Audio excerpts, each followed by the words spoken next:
Olá, está no ar o Boletim Legislativo com as principais notícias desta terça-feira. E fruto de uma lei apresentada pelos vereadores e sancionada recentemente, o futuro ambulatório pós-Covid de São José dos Campos ainda está em fase de análise e discussão. Mas um exemplo aqui na cidade pode servir como base para a implantação da unidade no município. É que o campus da Unifesp em São José já possui um ambulatório pós-Covid em funcionamento, um trabalho que chamou a atenção da Câmara. A ideia do Legislativo é se espelhar no atendimento realizado pela universidade e buscar possíveis parcerias. Inspira e expira. Depois que contraiu a Covid-19 no final do ano passado, o simples ato de segurar e soltar o ar agora faz parte da rotina de reabilitação de Liana. Com 56 anos, a economista aposentada precisou ser internada junto com o marido e, após sair do hospital, apresentou sequelas provocadas pelo coronavírus. Foi um momento difícil, as sequelas foram muitas, né? Tanto é que até hoje a gente ainda está tratando delas.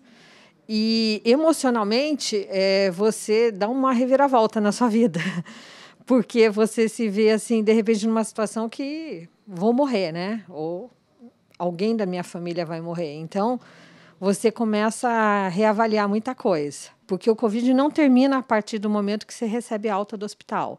Pelo contrário, ele continua e você precisa de cuidado, sim, você precisa se avaliar, porque se você não faz isso nesse momento, as consequências vão ser piores lá na frente. Para auxiliar no processo de recuperação da doença, a Unifesp de São José dos Campos criou um ambulatório pós-Covid.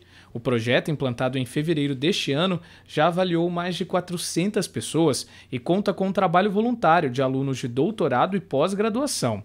No local, cada um dos pacientes passa por uma bateria de exames, que vão desde a coleta de sangue até os testes pulmonares e cardíacos.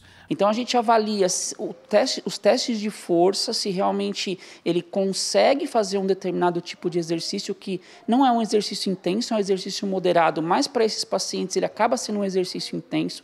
Então a gente avalia toda a parte de teste de força respiratória, juntando também com a parte cardiológica e a parte muscular. E aí ele consegue fazer o processo de reabilitação da atividade física com esses tipos de exames. A maior parte dos resultados sai no mesmo dia, o que possibilita o início imediato dos exercícios de reabilitação, que podem durar até 3 meses. Esse projeto é essencial, principalmente para os pacientes que tiveram a Covid mais grave, né, moderada, grave ou mesmo paciente crítico, porque eles têm muitas sequelas e algumas dessas sequelas nós estamos descobrindo são sequelas silenciosas, né, como aumento de resistência vascular periférica, sobrecarga cardíaca, né? Então é essencial que esses pacientes tenham acesso a um programa de reabilitação pós-Covid. A exemplo do trabalho da Unifesp, a criação de um serviço específico para acompanhar possíveis sequelas da Covid-19 também virou lei na cidade. Isso porque a Câmara aprovou um projeto de lei de autoria dos vereadores Marcão da Academia, Dr. Elton, Dr. José Cláudio, Fernando Petiti e Dulce Rita, que autorizou a Prefeitura a instalar um ambulatório pós-Covid no município. A matéria já foi sancionada pelo Executivo, que estuda agora formatos para a implantação da unidade, um modelo que, segundo os vereadores, poderia se basear no centro pós-Covid da Unifesp. Para os parlamentares, essa medida é muito importante para ampliar o atendimento aos pacientes, que mesmo depois de curados, ainda sofrem com consequências provocadas pelo coronavírus. Temos visto o quanto de pessoas que têm se contaminado pelo Covid-19 e têm tido uma sequela muito grave, né? E a reabilitação dessa sequela, ela precisa realmente ser feita. Tem dados, estudos que 35% dessas pessoas podem vir a óbito. Então são dados muito preocupantes e nós precisamos criar políticas públicas. A prefeitura, o município tem que se investir realmente no tratamento. O acompanhamento é muito importante, né? Principalmente nesses casos cardiológicos em que se destaca-se a miocardite, que pode levar a uma dilatação do coração, cansaço crônico, a fibrose pulmonar, que é outra patologia que tem sido diagnosticada nos segmentos pós-Covid, as sequelas neurológicas como dificuldade de caminhada, esquecimento, a depressão pós-Covid. A sanção da lei que cria o ambulatório pós-Covid como uma política pública de saúde da cidade foi recebida com expectativa pelos parlamentares. Segundo os vereadores, a unidade poderá se tornar referência no tratamento da doença no município.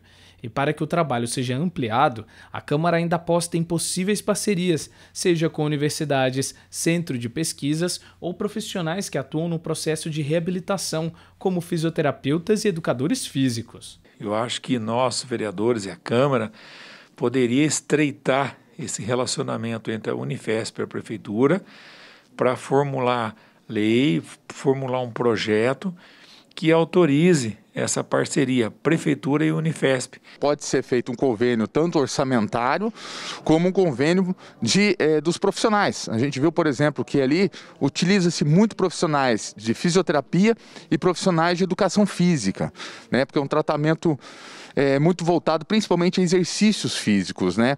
E a gente já tem trabalhado junto à Secretaria de Esporte, criado já algumas negociações junto com a universidade, para a gente ver que formato que pode se construir isso. Então a gente tem caminhado muito bem, as secretarias têm feito um trabalho muito bacana, só estamos aguardando realmente o formato legal e para ver como vai ser feito esse convênio. E para os especialistas, entender como o vírus age no corpo e oferecer um tratamento amplo e digno aos pacientes afetados pela Covid-19 são desafios que merecem atenção do poder público, um objetivo que pode garantir qualidade de vida e saúde a toda a população.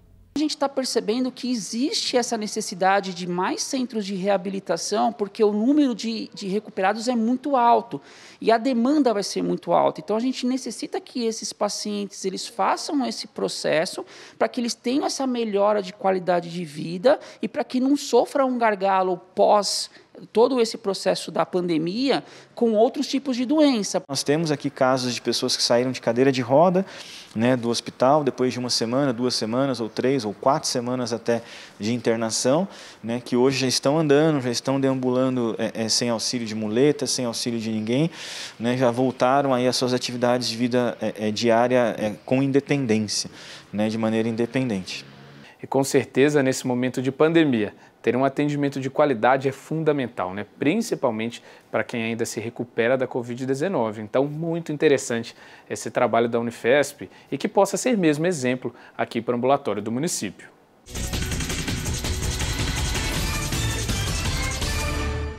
E ainda no tema da pandemia, a gente sabe que os números da Covid-19 ainda continuam altos, então todo cuidado é pouco. E vamos ver como está a situação de São José dos Campos. Nós separamos no nosso boletim epidemiológico o balanço atualizado da doença aqui na cidade.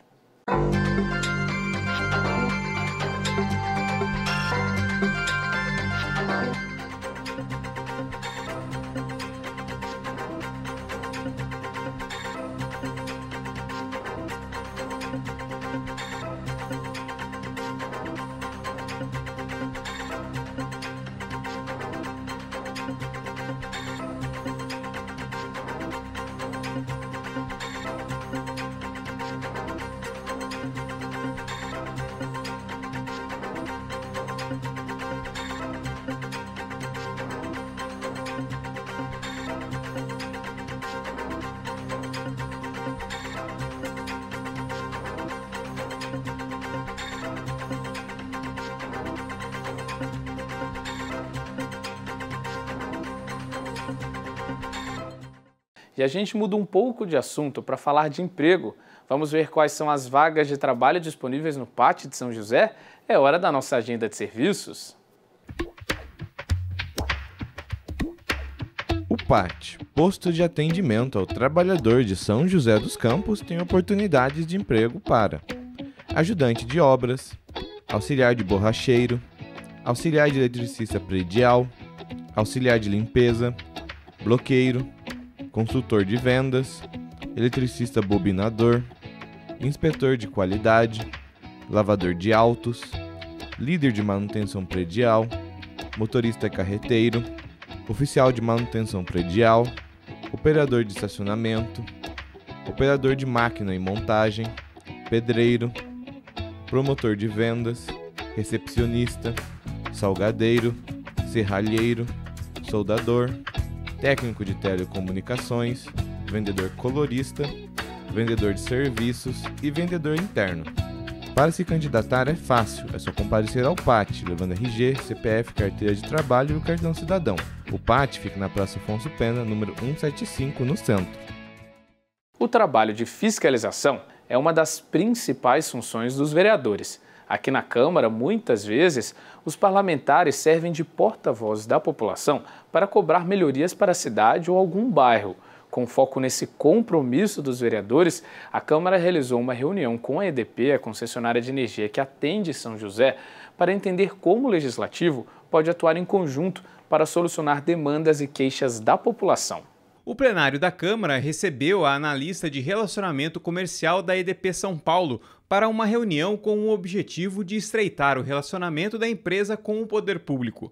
Muitas vezes, os vereadores direcionam as queixas da população para a empresa e cobram a solução desses problemas, seja por meio de requerimento ou indicações. Para se ter uma ideia, apenas no primeiro semestre deste ano, 147 dos 990 requerimentos protocolados foram dirigidos à EDP, o equivalente a 15% do total. Para a analista de relacionamento da empresa, Yun Wei, o trabalho em conjunto com o Legislativo é importante para apontar as demandas da população.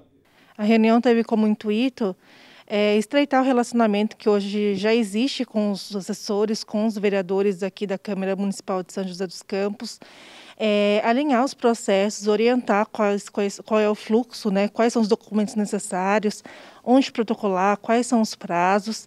Então, realmente, para subsidiar eles as informações necessárias para os munícipes que os procuram. Ainda segundo Yun Wei, encontros como este, além de aproximar a empresa do poder público, podem ajudar a encontrar soluções para melhorar o atendimento e o serviço prestado.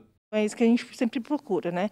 A gente orienta, a gente auxilia e a gente também absorve aquilo para ver o que a gente tem de oportunidade dentro do processo de melhoria. E aí, com isso, né, o atendimento ele fica muito mais próximo, né? E é isso que a gente quer, que realmente eles se sintam acolhidos, que eles se sintam dentro do processo também da EDP, de construção, de melhoria, de tudo.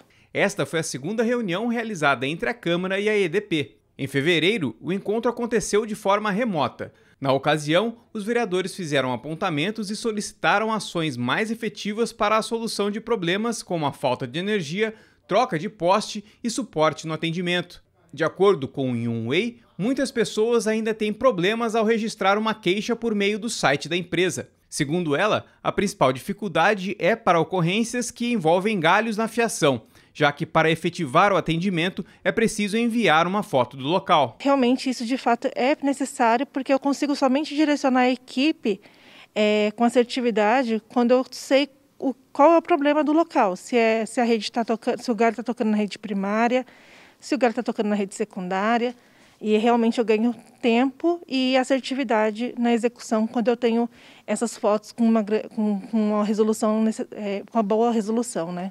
E para fazer uma solicitação à empresa, basta entrar no site edp.com.br, onde é possível localizar a seção de canais de atendimento ao cliente.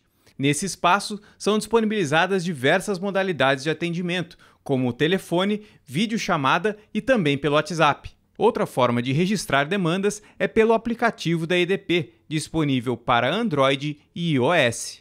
E agora a gente confere a previsão do tempo para a tarde de hoje e também amanhã, quarta-feira. A tarde desta terça-feira será de céu encoberto e são pequenas as chances de chuva. A máxima é de 19 graus e a mínima 11. Na quarta-feira, o céu continua nublado e as possibilidades de chuva se mantêm baixas. As temperaturas pouco se alteram e a máxima será de 19 graus, mínima 10. E o nosso boletim termina aqui, mas continua com a gente, porque logo mais às 4 horas da tarde tem transmissão ao vivo da sessão de hoje. Uma ótima terça a todos e até mais!